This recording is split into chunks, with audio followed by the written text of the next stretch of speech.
I will demonstrate how to replace the battery on your eGeeTouch Smart Padlock.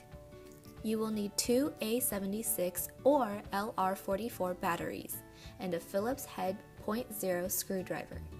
First, unlock your Smart Padlock via smartphone or NFC tag. Remove the battery compartment screw using the Phillips head 0.0 screwdriver.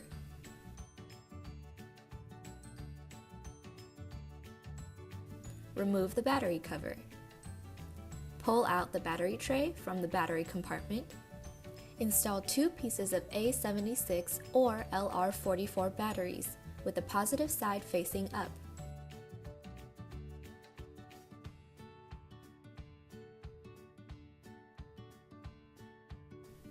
Slide the tray back into place. Place the battery cover back on.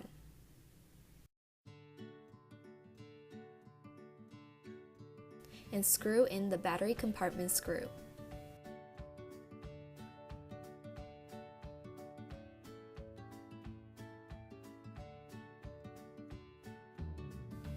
Now you have replaced the batteries on your eGeeTouch.